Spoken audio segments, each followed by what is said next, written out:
Гадаад мэдээний тайм өргөжж байна. Америкийн нэгдсэн улсын ерөнхийлөгч Дональд Трамп өөрийн цахим хуудсанд дахин нэгэн маргаан дагуулсан нийтлэл оруулжээ.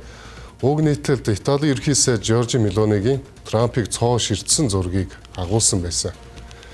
Трамп зургийн тайлбар болгож энэ бүсгүүд надад ойлгохыг хориглох шүүхийн шийдвэр хэрэгтэй байна гэсэн нь хоёр удирдагчийн хоорондох зөрчилдлийг дахин хурцдагсан явдал байлаа.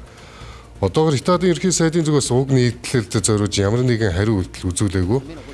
Энэхүү маргаан өнгөрсөн сард Францд улсын ихтологийн уулзалтаас эхэлсэн.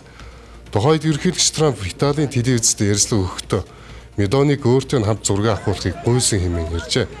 Харин Италийн ерөнхий сайд Жоржо Мелони үүнийг ор үндэсгүй худал яриагээд Америкийн нэгдсэн улсын ерөнхийлөгчийн эсрэг хатуу байр суурь илэрхийлж байсан юм. Энэхүү үйл явдалтай холбогдуулан Италийн батлан хамгаалахын сайд Гвидо Корсетто даваа гарагт хоёр орны харилцааны талаар байр суурь илэрхийлээ. Тэрээр Италийн Sky TV төгсөн ярилцлагата Трампын нийтлэлд ямар нэгэн хариу үйлдэл үзүүлэхгүй гэдгээ хэлсэн.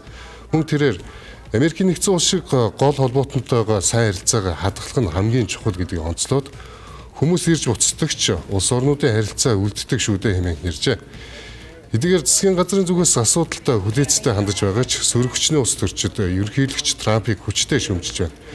Италийн Азионы хэмээх жижиг намын дарга Карло Календа өөрийн X захим хуудсанд Мелоник дэмжиж байгааг илэрхийлсэн. Тэрээр нийтлэлдээ Трампыг жигшим дээрлэхүүн нөхөр хэмээн урамжилсан байна. Сонирхолтой Италийн ерөнхий сайд Жоржо Мелони нэгэн цагт Дональд Трампыг хүчтэй дэмжигчдийн нэг байсан.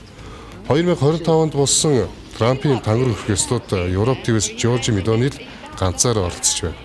Гэвч энэ оны эхэнд Ираны мөргөлдөөний буруу шаасан Ромын Папа Лео Трампт ярьсныг Мелони шүүмжснээр тэдний харилцаа эрс мутсан юм. Хариуд нь Америкийн нэгдсэн улсын ерөнхийлөгч Жоржо Мелоник зориггүй хэмээн буруутгаж байсан түүхтэй.